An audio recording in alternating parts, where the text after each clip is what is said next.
위험한 부부가 쓰러진 이유는 일산화탄소 중독 때문. 겨울철에 보일러 사용이 크게 늘어나면서 일산화탄소 중독 사고가 잇따르고 있는데 한국가스안전공사에 따르면 최근 3년간 가스보일러 일산화탄소 중독 사고는 전체 가스 사고의 5.6%를 차지해 비율이 낮은 반면 사고 시 사망할 확률은 전체 가스 사고와 비교해 무려 7.7배나 높게 나타났다. 가스기기를 사용하면서 배기가스가 실내로 유입돼 발생하는 경우가 많다. 일산화탄소는 무색, 무미, 무취의 기체로 확인하기 어렵고 특히 잠든 사이 일산화탄소에 중독되어 의식을 잃는 경우가 종종 있다. 그렇다면 이 부분은 일산화탄소에 왜 중독된 것일까? 가스보일러 일산화탄소 중독 사고의 원인으로는 배기관이 막혀 생기는 고장이 76%를 차지한다. 부적합한 장소에 설치하거나 배기통 이탈, 제품 불량, 제품의 노후 등이 그 이유. 또한 사용하지 않던 배기통에 이물질이 들어가거나 새가 집을 지어 배기가스 배출에 방해가 될 수 있기 때문에 사용 전 반드시 확인이 필요하다. 가스보일러에 의한 폐가스 중독은 주 원인이 배기통입니다. 그 배기통이 보일러와 잘 연결되어 있어야 되는데 외부 충격에 의해서 이탈이 돼가지고 폐가스가 밖으로 배출되지 않고 실내로 유출돼서 사고 난 경우가 있고 또 배기통이 잘 설치가 안 돼 있어서 폐가스가 유출이 되지 않아서 실내로 유입돼서 중독되는 사고가 자주 발생합니다. 가스보일러가 완전 연소를 하게 되면 인체에 무해한 이산화탄소가 배출되지만 배기통이 막혀 산소가 부족해 불완전 연소가 될 경우 일산화탄소가 발생해 배출된다.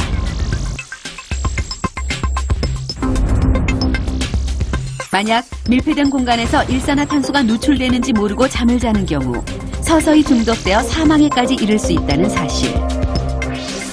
일산화탄소는 농도에 따라 가벼운 두통 증상부터 단시간에 사망까지 이를 수 있는 아주 무서운 힘을 가지고 있다. 과연 가스보일러에서는 어느 정도의 일산화탄소가 배출될까? 우선 가스보일러 배기관에서 나오는 일산화탄소 농도를 측정했다.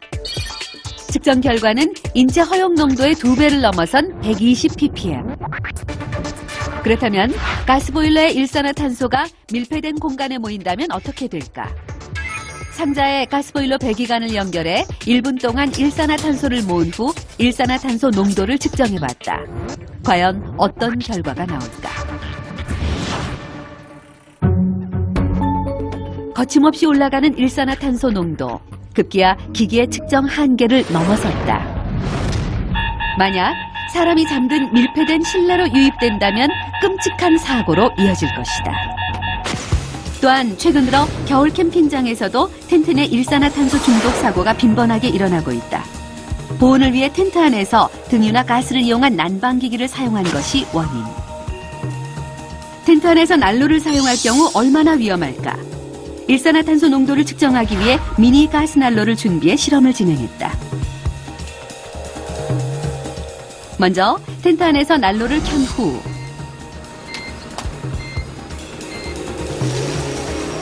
환기가 되는 곳을 다 막았다.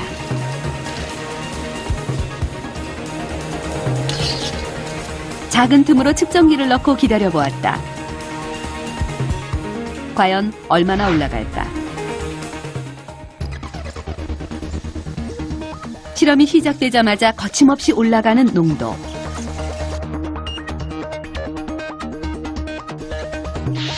한 시간 후 일산화탄소 농도는 생명을 위협할 정도로 허용 기준치의 16배 이상까지 상승했다.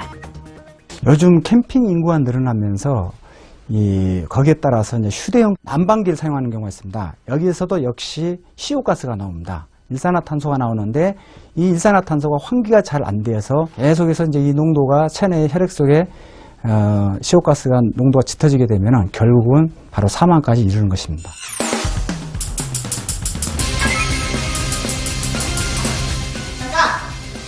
가스용품을 사용한 후 환기를 잘 시켜주시고 환풍기 등을 설치하여 중간중간 확인해주세요. 만약 가스 누출이 의심된다면 출입구와 창문을 열어 즉시 환기시켜주세요. 평소 보일러나 난방기에서 가스가 새지 않는지, 비눗물, 세제와 같은 발포성 용액으로 점검해주세요.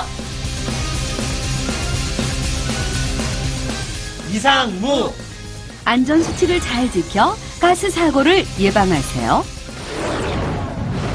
네, 종종 뉴스를 통해서 일산화탄소 중독으로 목숨을 잃는 사고들을 접하곤 하는데요. 과연 무엇 때문에 이 사고가 발생하게 됐는지 자세하게 한번 알아보도록 하겠습니다. 자, 한국가스안전공사 사고조사부의 이장우 팀장님 나오셨습니다. 어서 오십시오. 네, 맞습니다. 네. 가스보일러 사고를 이야기할 때 우리가 불완전 연소로 인한 일산화탄소 중독 사고다 이런 얘기를 많이 하는데 네네네. 사실 얘기는 하지만 네. 완전 연소, 불완전 연소 네. 뭔지를 잘 몰라요. 좀 설명해 주시죠. 우리가 가정집에서 가스레인지를 사용할 때 파란색 불꽃이 있지 않습니까? 네네. 그것이 바로 완전 연소예요. 그래서 완전 연소를 하게 되면 이산화탄소와 이제 물이 발생을 하고요. 그런데 공기가 부족하게 되면 또는 연소가 잘못됐을 때에는 불완전 연소를 하게 되는데 불완전 연소를 하게 되면 산소 부족으로 인해서 일산화탄소가 발생이 됩니다. 그래서 이 일산화탄소는 우리 가스 보일러에서 발생이 되는데 네. 이걸 마시게 되면 바로 사람이 두통이 오고 사망에 이를 수가 있겠죠. 그렇다면은 가스 보일러를 사용할 때요. 네. 무엇이 잘못돼서 일산화탄소 중독 사고가 일어나는 거죠?